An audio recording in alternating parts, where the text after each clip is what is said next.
Qalbunya harus hidup. Liman kana lahu qalbun. Yang kedua, pendengarannya harus tunduk pada nasihat Al-Quran. Yang ketiga, wa huwa syahid. Matanya harus menjadi saksi atas kebenaran Al-Quran. Saya ingin tanya sekali lagi, sebutkan 3 organ tubuh yang harus aktif jika ingin mendapatkan banyak mutiara dari Al-Quran. Qalbunya harus. Yang kedua, yang ketiga, nah, inilah jika ingin bertadabbur harus aktif 3 organ tubuh ini. Waliyatadzakkara ulul albab, mengambil pelajaran. Jadi di sini saya ambil 3 saja, belajar, mempelajari dan mengambil pelajaran. Tazakkur. Sedangkan kalau tadabbur secara keseluruhan, belajar, mempelajari, mengambil pelajaran, mengamalkan dan mengajarkannya. Ulul albab. Ini positioningnya. Kalau kita tidak menjadi ulul albab, tidak berjuang menjadi ulul albab, saya mau tanya dulu deh, puan-puan, pernahkah ada yang bercita-cita ingin menjadi wali Allah? Angkat tangan. Siapa yang pernah bercita-cita ingin menjadi wali Allah? Di sini kekurangan banyak orang tua. Dia disuruh jadi dokter, ini disuruh jadi apa lagi? Insinyur, di sini suruh jadi apa lagi? Businessman. Tidak dididik untuk menjadi wali Allah. Padahal Allah ingin kita menjadi walinya. Mungkin bapak-bapak di sini, tuan-tuan, siapa yang pernah mendidik anaknya supaya menjadi wali Allah? Wah, bagus sekali. Ini saya cuma ingin ingatkan. Allah yang mengatakan, nahnu awliya'ukum fil hayatid dunya. Mungkin terlalu berat kali menjadi wali ya. Rasanya tidak pantas menjadi wali Allah ini. Masih terlalu banyak kekotoran di jiwa saya. Yang kedua, pakaian saya juga mungkin kalau wali itu harusnya pakai apa? Kudanya pun berwarna putih barangkali begitu. Tidak harus seperti itu. Puan-puan, tuan-tuan semua bisa menjadi wali Allah. Dan saya doakan mudah-mudahan semua bisa menjadi walinya Allah.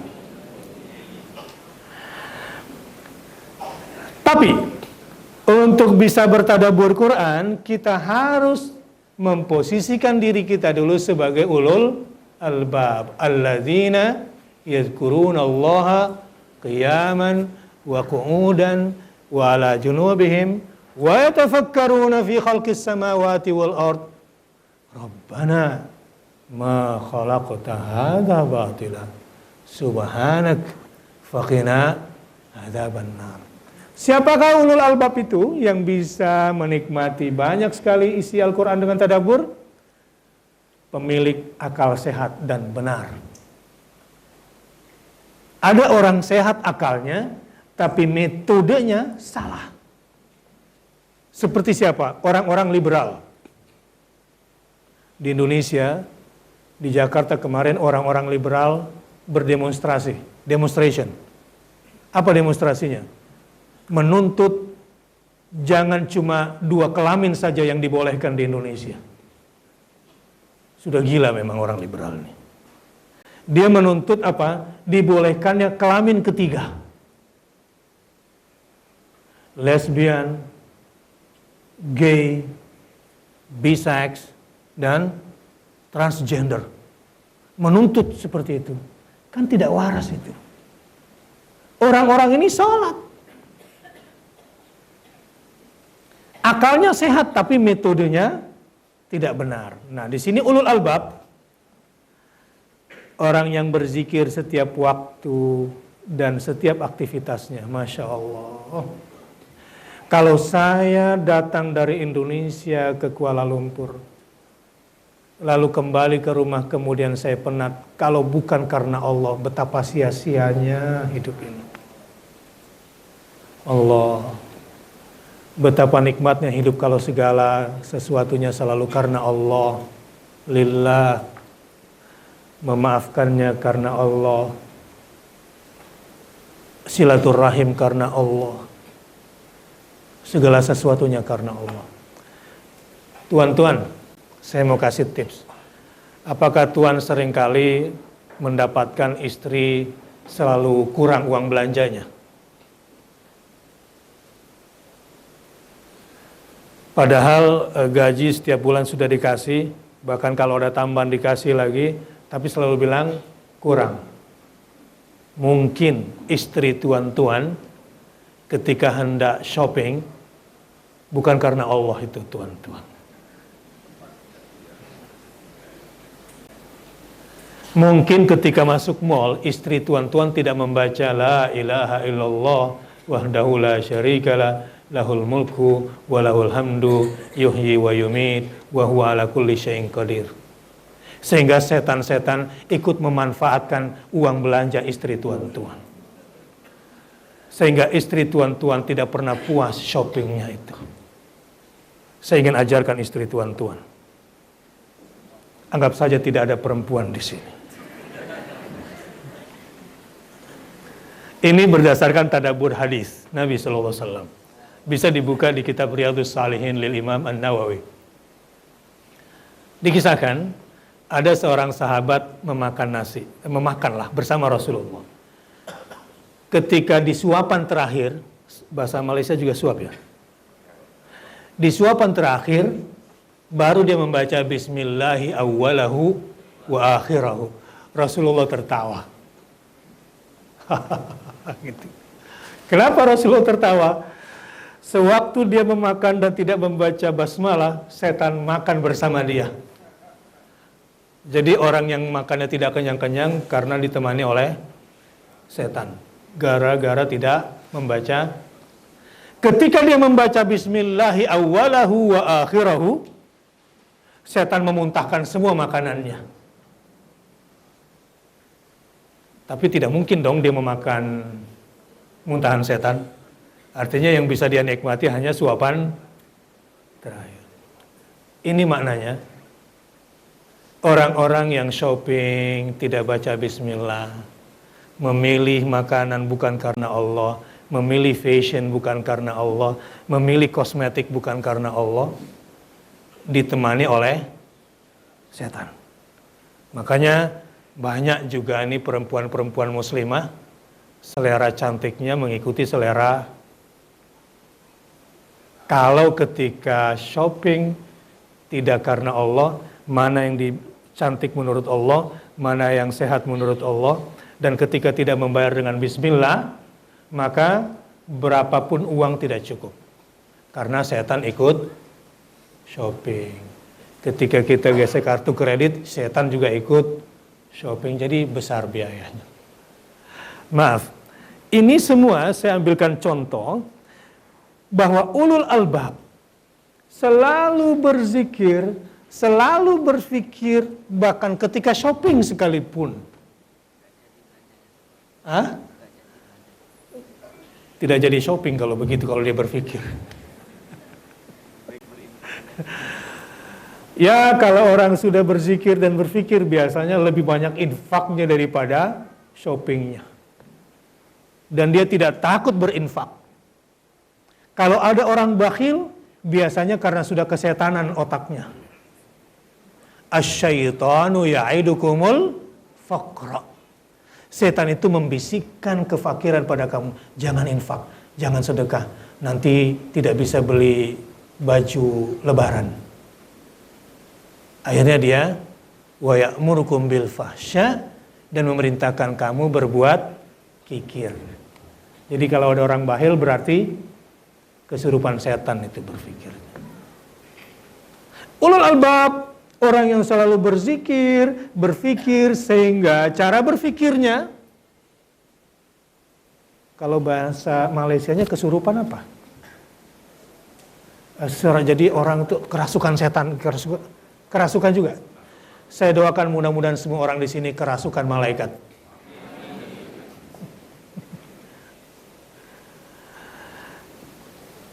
Output berpikir ulul albab, nanti setiap usai membaca Quran, dia akan mengatakan tidak mendapati dari ciptaan Allah adanya kesia-siaan. Semua ciptaan Allah pasti ada manfaatnya. dan dia selalu bertasbih dan memohon perlindungan Allah dari siksa api neraka. Ini kalau sudah jadi ulul albab, semua ayat itu menjadi nikmat untuk ditadabburi. Semua ayat menjadi cahaya.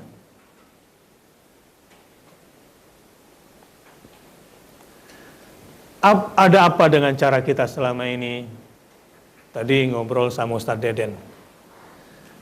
Mohon maaf, siapakah di sini yang sedang belajar menjadi santri hafiz Quran? Boleh angkat tangan?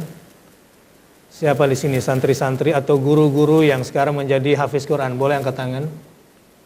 1, 2, 3, 4.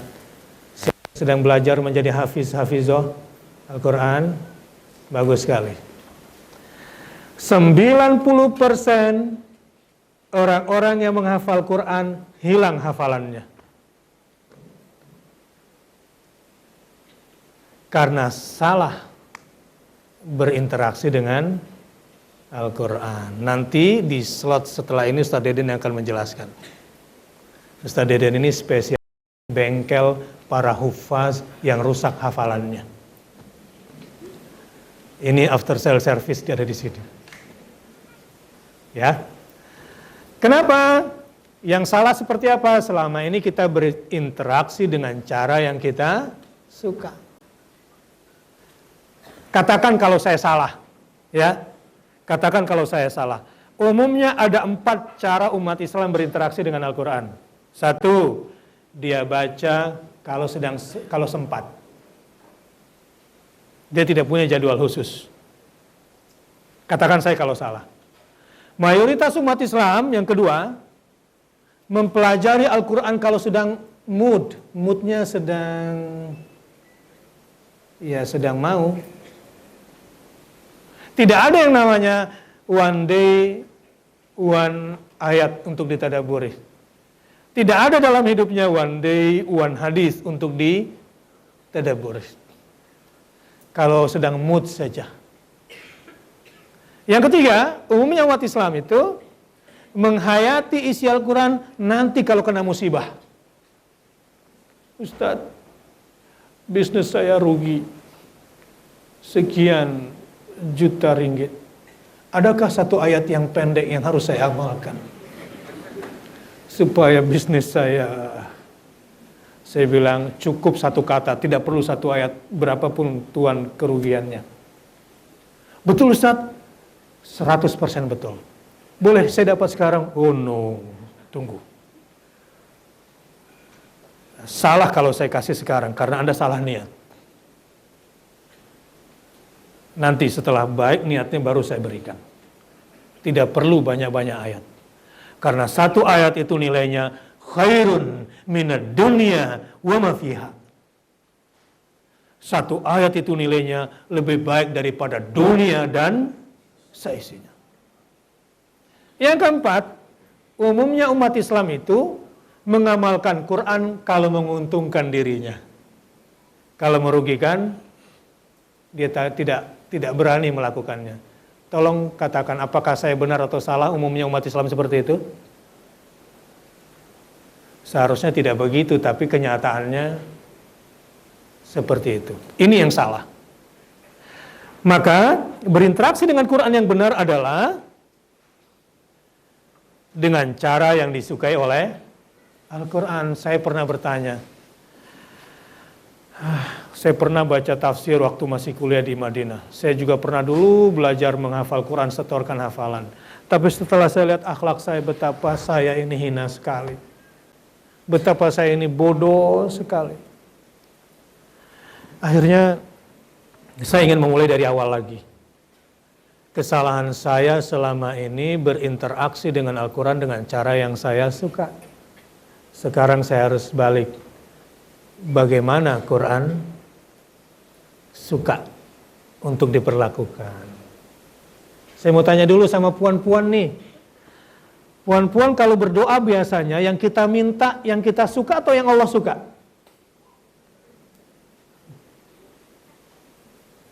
Tuan-tuan bagaimana? Biasanya yang kita minta kepada Allah, yang kita suka atau yang Allah suka?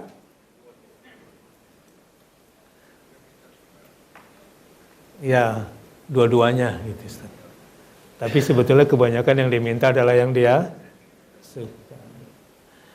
Apakah tuan-tuan pernah berencana punya wajah seperti ini sebelumnya? Sebelum lahir? Tidak. Atas kehendak siapa wajah kita seperti ini? Apakah karena kita pernah ikut campur membentuk wajah kita sendiri ketika di dalam rahim? Tidak.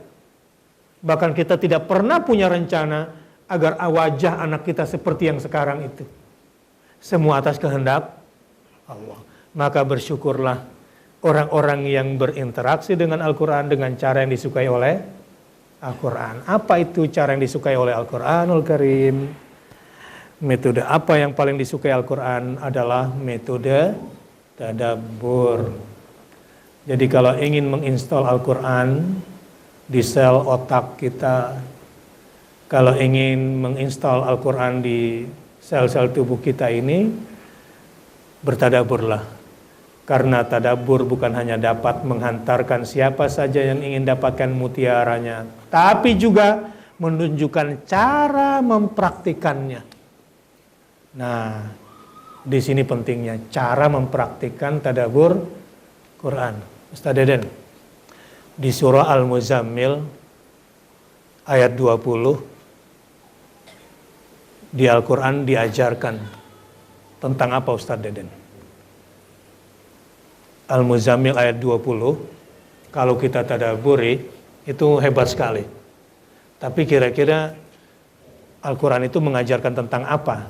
Di surah Al-Muzammil, kita buka Al-Muzammil ayat 20. Yang bawa mushaf, silakan dibuka. Ustaz Deden boleh baca dulu?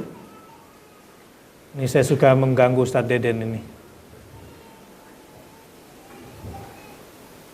A'udzu billahi minasy syaithanir rajim. Bismillahirrahmanirrahim. Inna rabbaka ya'lamu annaka taqumu adna min thulthayil layli wa nisfahu wa thuluthahu wa ta'ifatun minal ladzina ma'ak wallahu yuqaddirul laila wan nahar.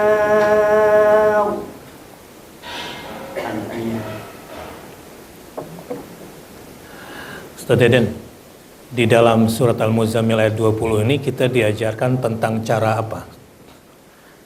Cara berinteraksi dengan Al-Quran dengan menghitung waktunya. Oh, menghitung waktunya.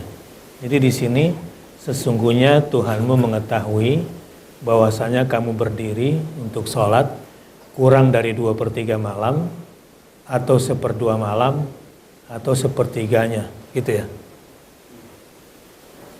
Maksudnya apa ini? Setiap malam itu ada durasi, ada waktu ya. ada waktu yang harus selalu cukup untuk membaca Al-Quran di dalam sholat malam. Harus Ada. boleh kurang 2/3, boleh kurang separuh, boleh juga 1/3-nya. Kalau tuan-tuan biasanya puan-puan malam itu menggunakan untuk Al-Quran berapa? 2/3, setengah atau 1/3?